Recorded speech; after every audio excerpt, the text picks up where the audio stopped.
আসলে এমনি আমার বেশি কথা বলতে ভালো লাগে না,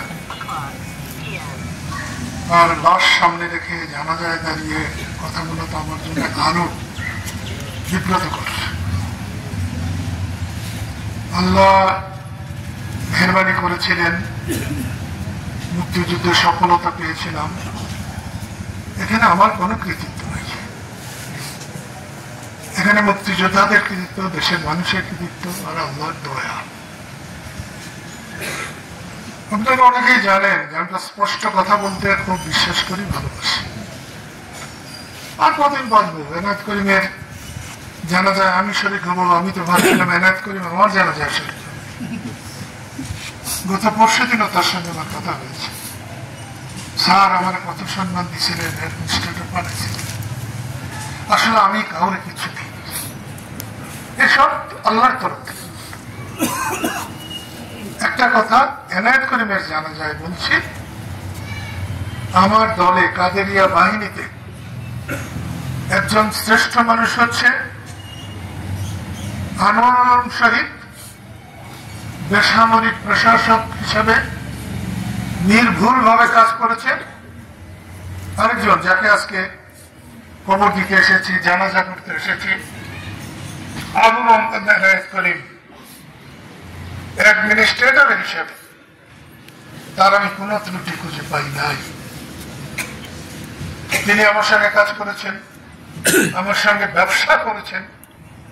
এক সময় উনি আমার দল করেছেন, এরপর আমার দল ছেড়ে আওয়ামী লীগ করেছেন, তার জন্য কান্দাকাটি করেছেন।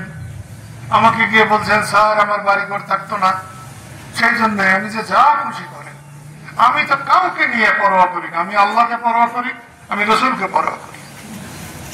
আমি এই গরমের মধ্যে আপনাদের দাঁড় করিয়ে রাখতে চাই না, কিন্তু আমার একটা কথা বলবার সবসময় ইচ্ছে হচ্ছে, সেই জন্যে আর যদি না বাঁচি, আর যদি বলবার সময় না পাই, সেই জন্য বলছি।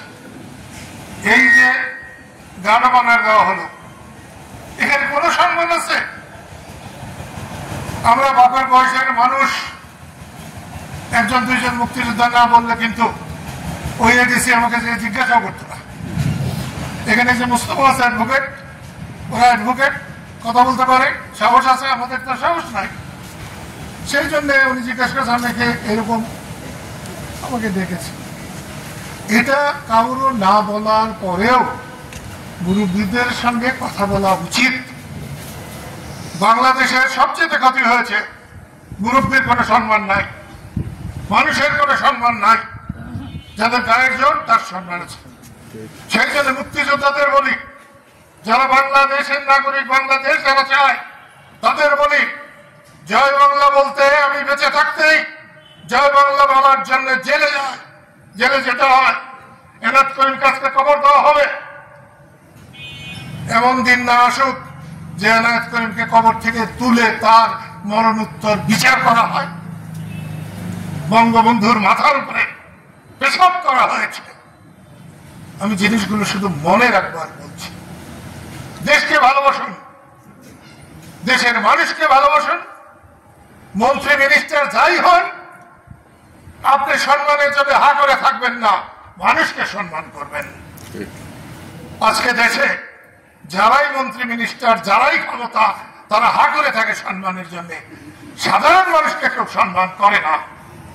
যতদিন সাধারণ মানুষের সম্মান না হবে, ততদিন এমনই হবে। আমি আল্লাহ রাব্বুল আলামিনের কাছে প্রার্থনা করি, আল্লাহ যেন আবু মোহাম্মদ এনায়েত করিমকে মাফ করেন। আমিন। আপনাদের কাছেও বলবো, এনায়েত করিম আমাকে খুব ভালোবাসতেন, আমিও ভালোবাসতাম। প্রত্যেক মানুষের ভুল আছে, ত্রুটি আছে। ওই যে আকরামের ছেলে ওখানে দাঁড়িয়েছে, এনায়েত করিম নিয়ে একদিনে আকরামের চাকরি দিয়ে দিয়েছিল। যখন যেটা বলছে সম্ভব হলে সবসময় করার চেষ্টা করছি। আমি যখন যা বলেছি কোনো কিছু অস্বীকার করি। এই যে হামিদুল হক মোহন এখানে দাঁড়িয়ে আছে, কত উতাল পাতাল গেছে, আমার বড় ভাইয়ের সাথে কত উল্টা পাল্টা হয়েছে, আমি তারপরেও তাকে তার সম্মান নষ্ট হোক এটা আমি হতে দিই নাই। আমি কারো সম্মান নষ্ট হোক এটা আমি চাই না। হুজুর মাওলানা ভাসানীর সম্মান কেউ নষ্ট করলে আমি তাকে ছাড়ি নাই, জিয়াউর রহমানের সম্মান নষ্ট করলে আমি তাকে ছাড়ি নাই। বঙ্গবন্ধুর সম্মান নষ্ট করলেও আমি তাকে ছাড়বো না।